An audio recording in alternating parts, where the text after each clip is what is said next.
Welcome back, it's me Lou, and today we are here to look at a very special Star Wars Black Series figure for this review and unboxing video. And what we have here is Star Wars The Black Series Boba Fett from Return of the Jedi.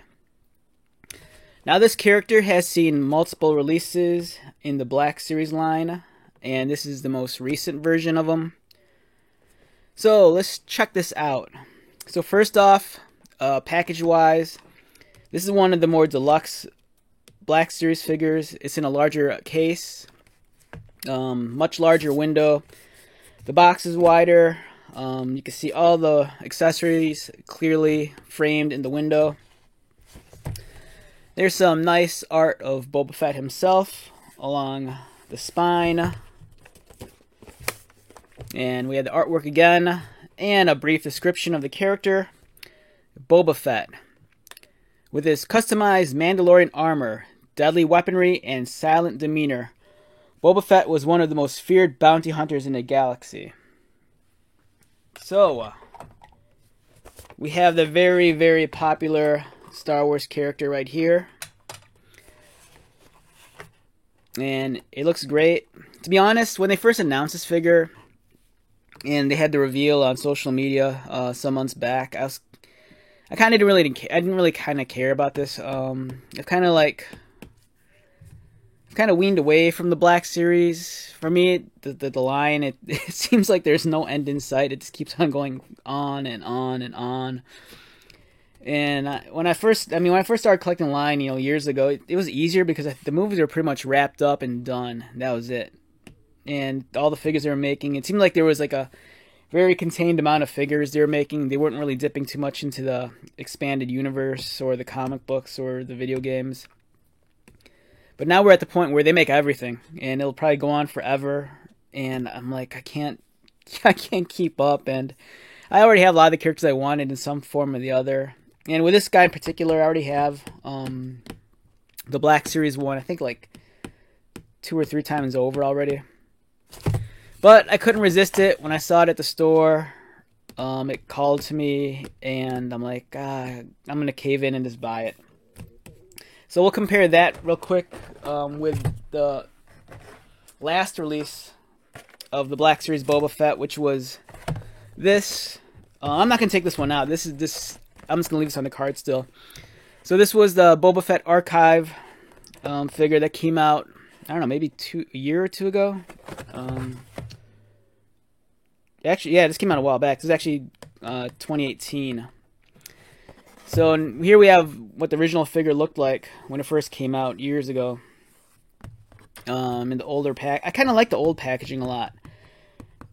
The new stuff's cool. Like, I don't mind this, but I have so many of the when they did the redesign of the Black Series boxes to how they were the last, I don't know, 4 or 5 years, where it's black, mostly black, and it's just very plain and simple. I like that a lot, and I have them all hung up on walls in different rooms of my house, and they just look cool. So the minute they changed it out to this, this is a much more premium looking packaging, but it just didn't flow with what I already had. So I think that was also one of the reasons that contributed why I kind of like dropped out of the Black Series, because I'm at this point in my life, I'm more of a mint on card collector, and I just like having the figures in their packages and having them on display.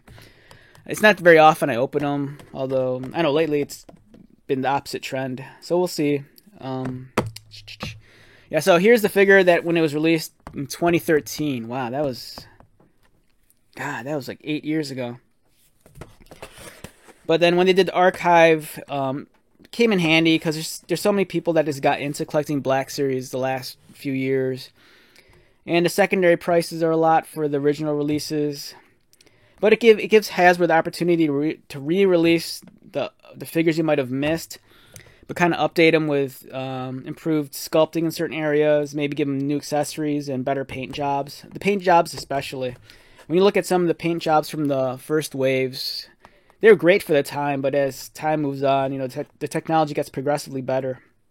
So it's better to get, an outdated figure with modern paint apps. You know, if they can't necessarily remold the figure, you know, at least you're getting the figure in some form, but it just looks nicer, which is the case with the archive figures.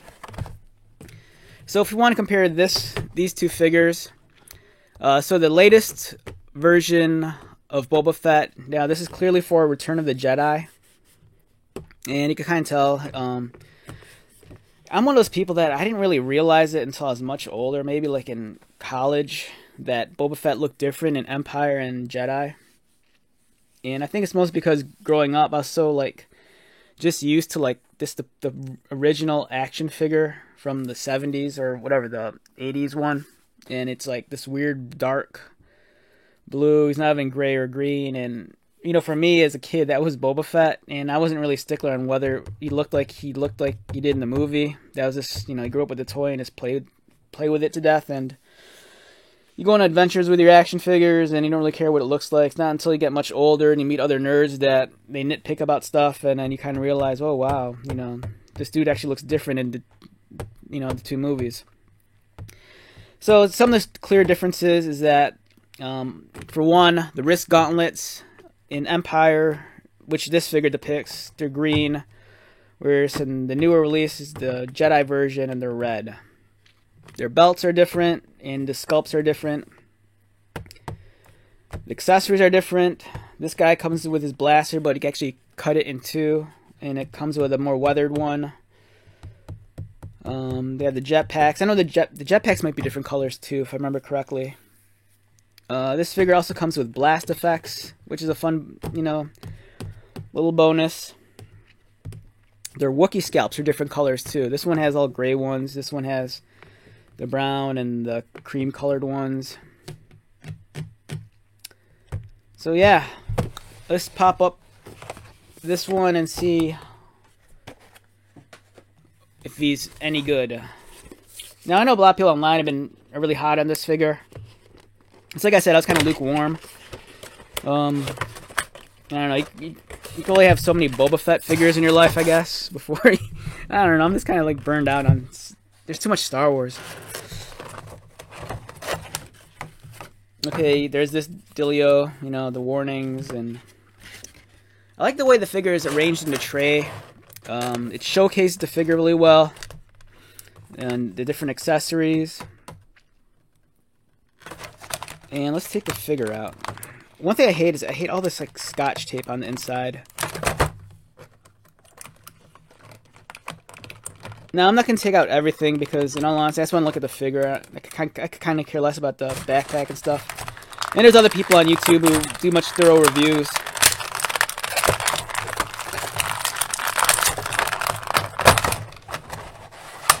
Alright, so here's the figure, but let's briefly talk about the accessories real quick. So he has his jetpack here, the missile can detach. They gave you two versions of the blaster. There's one complete one, and then one that splits in half, so you can pretend it gets chopped up by Luke's saber. And he has blast effects. Now you can plug these into the jetpack. This one looks like, I think that's for the flamethrower. I don't know. Is it?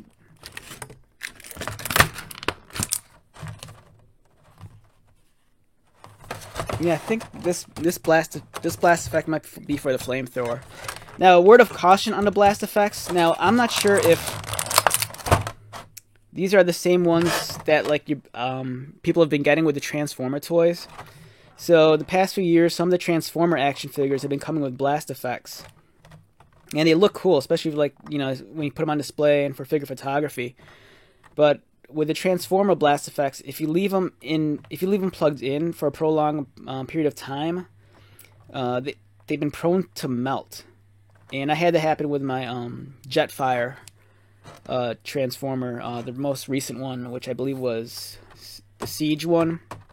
And I had the blast effects plugged in, and then one day I was reading online, people were talking about how they were melting, and then I went to go check on my Jetfire, and lo and behold, it actually was. So just a word of caution: if you use the blast effects, don't leave them plugged in very long, because they're made of a different plastic. It's a lot softer, a lot more rubbier. So if they melt, you're gonna hate yourself for just leaving it in there. So take them out for if you know you can display them for a little bit of time, or if you're doing fig photography. But otherwise, just put them somewhere else. You don't want to mess up these accessories. So, yeah, it's cool. He comes with all this fun stuff. You know, that's Boba Fett in a nutshell. Now let's look at. Now I'm more concerned about the figure. Let's just take a look at the figure here. All right, so with Boba Fett, I mean everyone loves Boba Fett. So right off the bat, I'm kind of stoked on it. The visor, the targeting sight is a little bent in the package, but it's a soft rubbery plastic, so you could just easily reshape that. Just put it under warm water or boiling water. His neck is, oh wow, that's cool. So his head's not only on a ball joint, but his neck's also on a ball joint. So you get lots of range of motion. I hate this. Right, I can tell you right now, I hate this thing. It's such a weird, like, and we had these growing up on other toys. Anytime they attach a string and it plugs into something, you know, I have Batman figures that had this, like, with grappling hooks. I mean, it's cool if you're a kid and you're playing with your toys, but it looks silly on this figure. But luckily, you could kind of just detach it.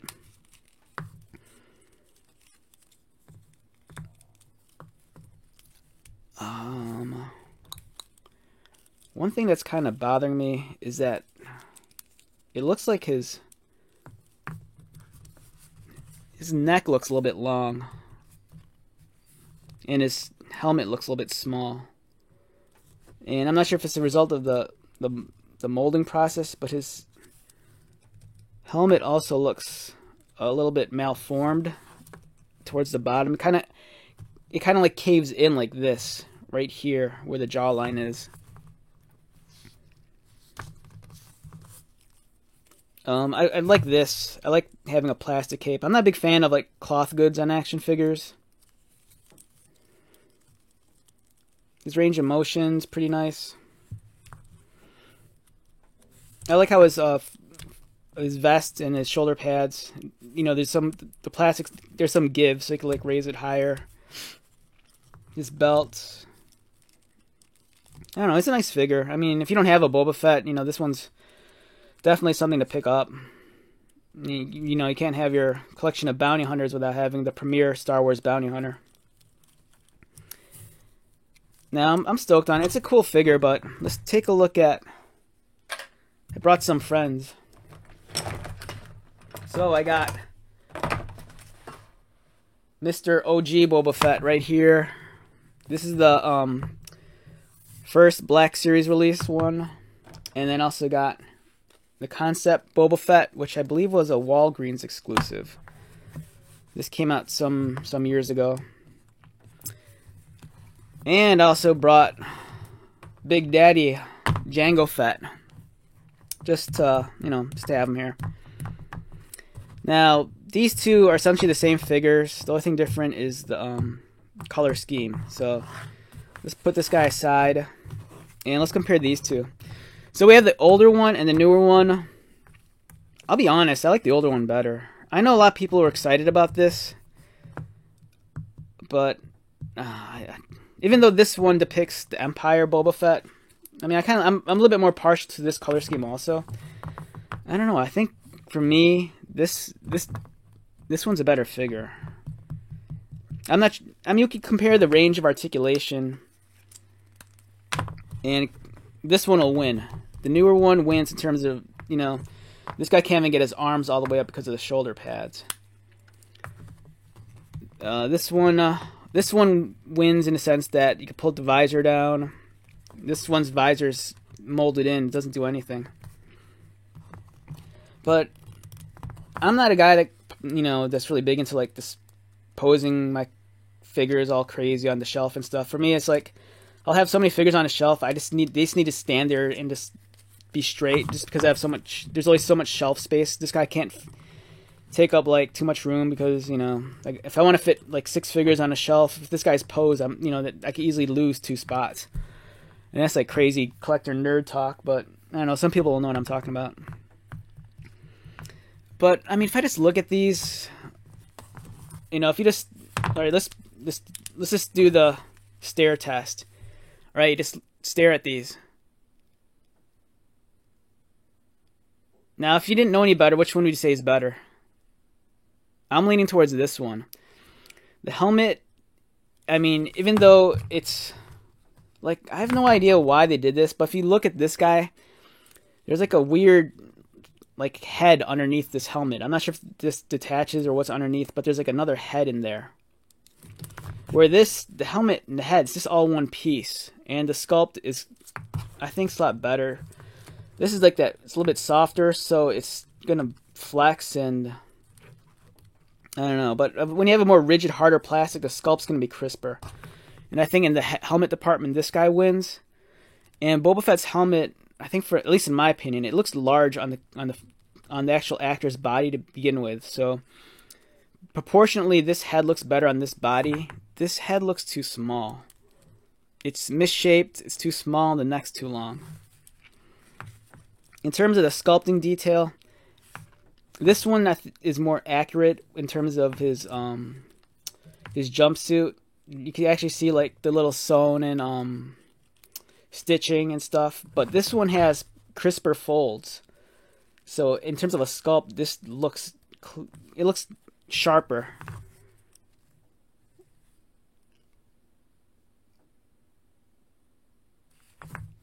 If you compare like the hands, this one has a sharper and cleaner hand sculpt than this one.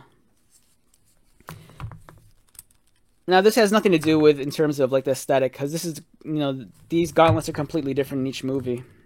I mean, this one's red, this one's green.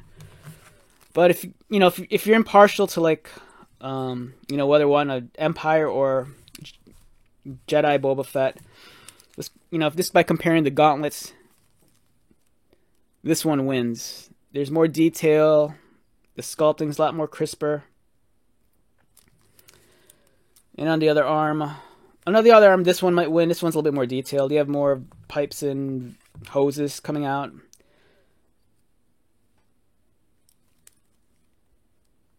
I gotta say, I really like the original one better. This figure's like 8 years old. You know, it came out in 2013.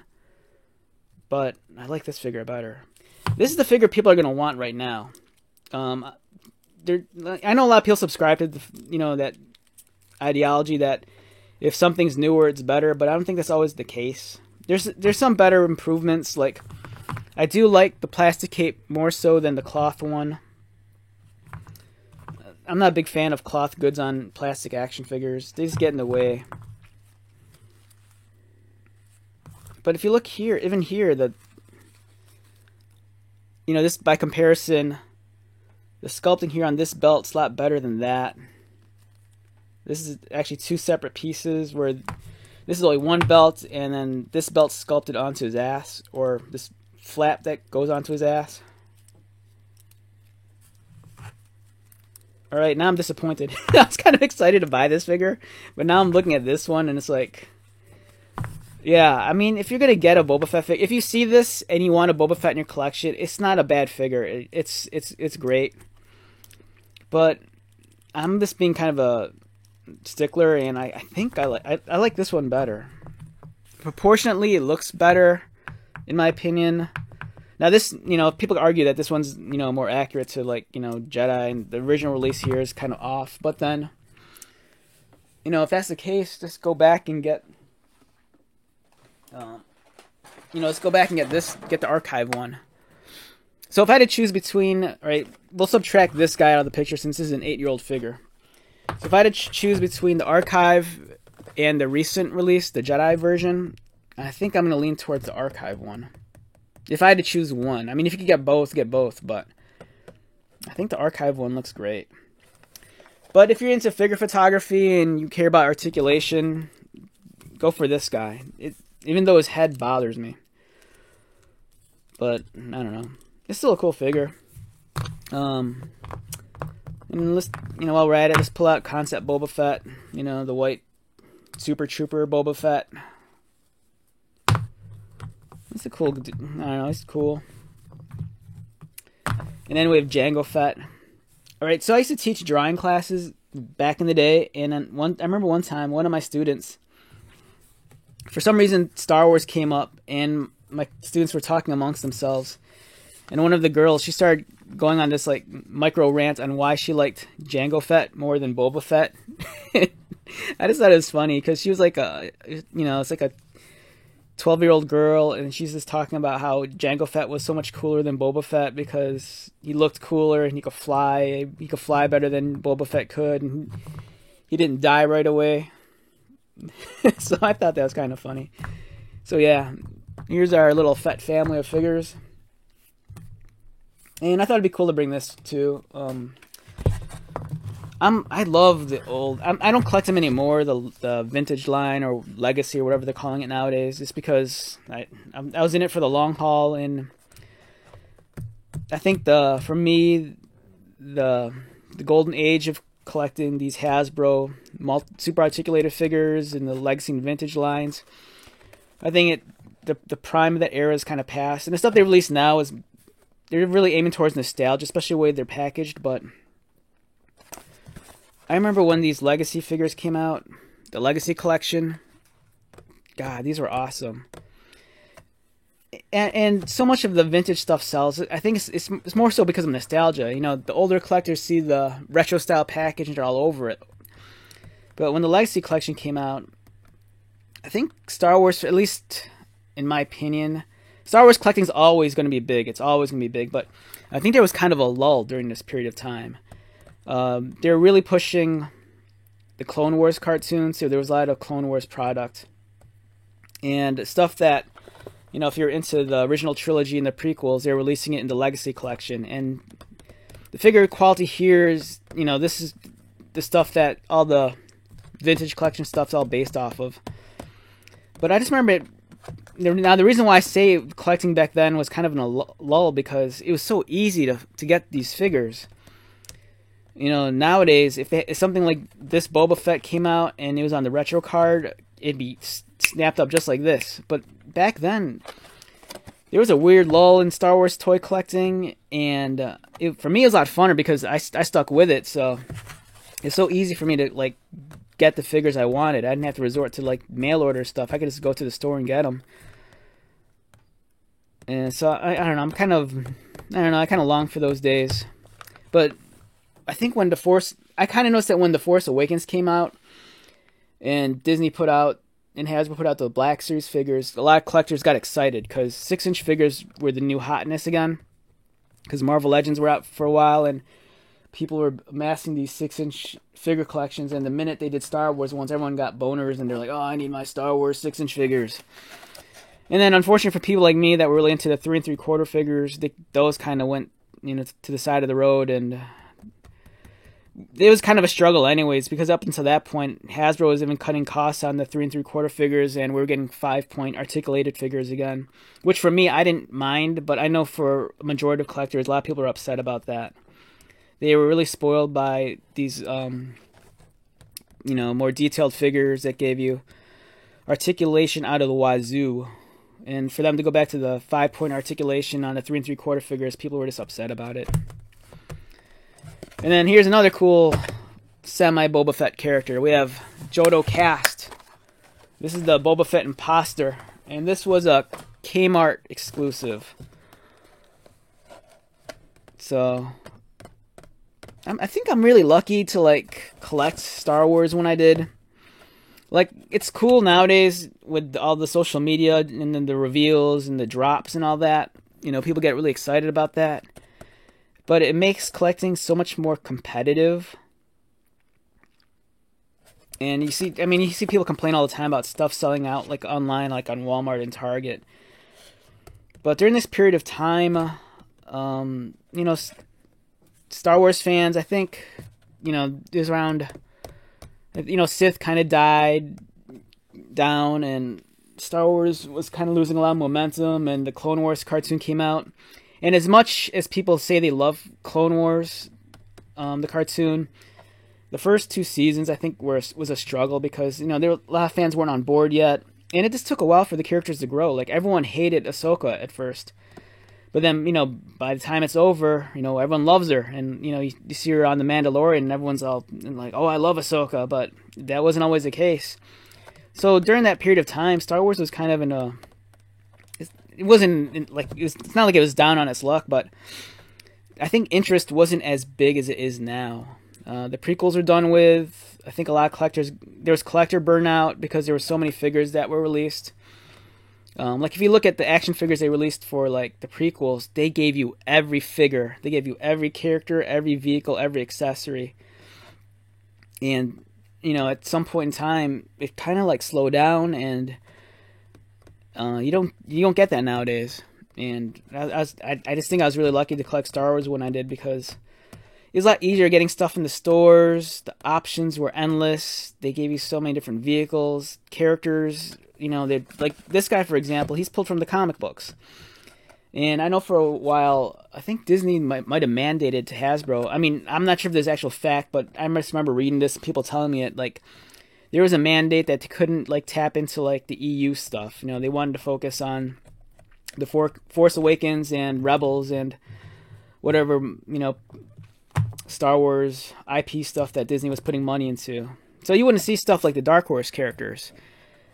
But, you know, that's kind of changed a little, and Hasbro's been tapping into the video games and some of the EU stuff. Like, I was pleasantly surprised when they released Gianna Solo in a Black Series figure a couple years back.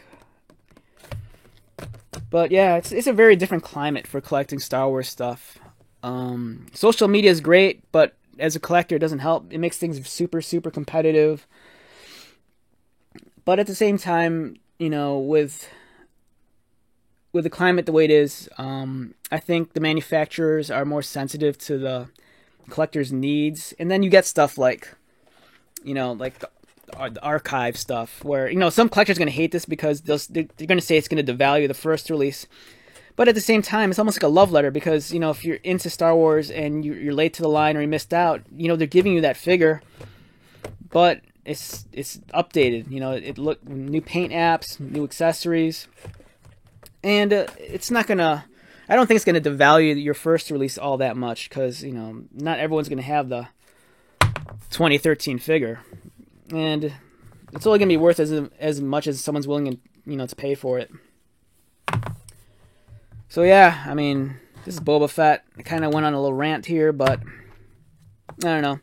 I like to change up my videos than other people's reviews. I like to I've been collecting for a long time, and, you know, some of my friends collect, and it's fun when we talk about these kind of things and share our thoughts about, you know, action figures in general. And, you know, when you have a history with the hobby, you know, I just kind of wanted to show.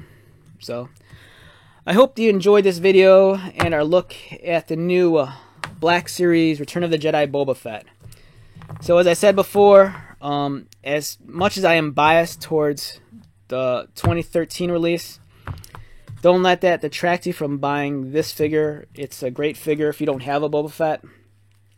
You know, it's clearly engineered for the modern age, with all the bells and whistles of his articulation, the thought that's put into his costume, and trying to make it as playable and as fun as possible for whether you're a kid or an adult. It's a great toy, so pick it up. You won't regret it. So once again, my name is Lou. Thanks for dropping by and checking out my very sloppy videos.